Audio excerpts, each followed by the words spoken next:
बिस्मिल्लाहिर्रहमानिर्रहीम स्टूडेंट्स, आज के लेक्चर में हम ट्रांजिशन टैब को डिस्कस करेंगे। ये ट्रांजिशन टैब है। ट्रांजिशन क्या होती है अभी मैं आपको बताता हूँ। मैं एक प्रेजेंटेशन बनी हुई है मेरे पास, उसको खोलता हूँ कंप्यूटर फंडामेंटल्स की। और जब आप अपनी प्रेजेंटेशन को फाइनली डिजाइन करा के बनाकर व्यू कराएंगे, यहाँ पे देखें मैं इसको F5 प्रेस करता हूँ या यहाँ से व्यू कराता हूँ, तो ये एक एरोप्लेन सा इस तरह जाता है। तो ये एरोप्लेन क्या है, ये खास किस्म का इफेक्ट है। तो जब एक स्लाइड के बाद दूसरी स्लाइड आएगी तो ये खास किस्म का इफेक्ट आपको नजर आएगा।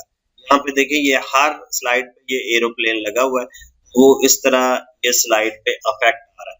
इस इफेक्ट को हम ट्रांजिशन बोलते हैं। यहाँ पे देखें ट्रांजिशन टैब के अंदर बहुत सारे ट्रांजिशंस इफेक्ट आपको नजर आ रहे होंगे। हम अगर इस स्लाइड पे ये ट्रांजिशन इफेक्ट लगाते हैं, ये देखें ये इस तरह ये इफेक्ट, जब ये स्लाइड आएगी तो इफेक्ट। अगर यही आप जो डिजाइन है वो सारी स्लाइड पे लगाना चाह रहे हैं तो अप्लाई टू ऑल कर दे, तो यही डिजाइन जो है सारी स्लाइड्स पे लग जाएगा। मैं आपको व्यू कराता हूँ।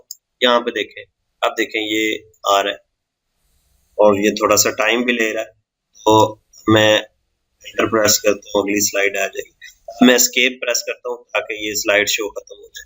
देखिए यहाँ पे देखें, इस तरह और भी बहुत सारे डिजाइन है। यहाँ पे देखें ये डिजाइन आपको नजर आ रहा है, और मैं नेट से भी आप काफी सारे डिजाइन जो है वो डाउनलोड कर लेते हैं।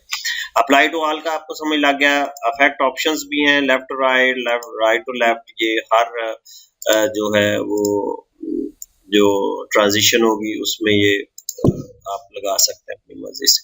इसी तरह ट्रांजिशन के दौरान आप इसमें साउंड भी क्रिएट कर सकते हैं। जैसे साउंड यहाँ पे हम ये बॉम्ब की साउंड लगाते हैं, तो जब ये ट्रांजिशन होगी तो एक बॉम्ब की साउंड छोटी सी आपको, ये देखें ये आपको आवाज सुनाई दे रही होगी।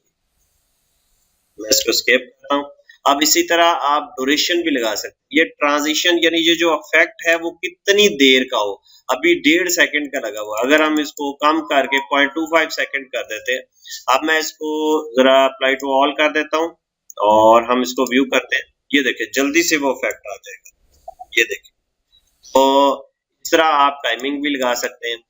और अब यहाँ पे देखें ऑन माउस क्लिक और आफ्टर, यानी एक के बाद जब दूसरी स्लाइड आए, माउस क्लिक से आए या खुद आए। यानी अगर हम कहते हैं कि 1.01 सेकंड के बाद अगली स्लाइड, या 2 सेकंड के बाद, या 3 सेकंड ऑटोमेटिकली अगली स्लाइड आ जाए, तो फिर ऑन माउस क्लिक को आपने अनचेक कर देना है और आफ्टर को चेक कर देना है। यानी ये टिक का निशान इसके अंदर नजर आ रहा है।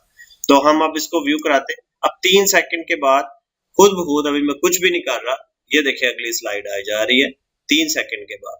तो ये थी हमारी टाइमिंग, हम यहाँ पे लगा सकते हैं अपनी स्लाइड्स के ऊपर। अगर आप एक दफा इस पे क्लिक करोगे तो सिर्फ एक स्लाइड पे ये ट्रांजिशन इफेक्ट अप्लाई होगा, और अगर आप इसको सब पे करना चाह रहे हैं तो अप्लाई टू ऑल आपने करना है।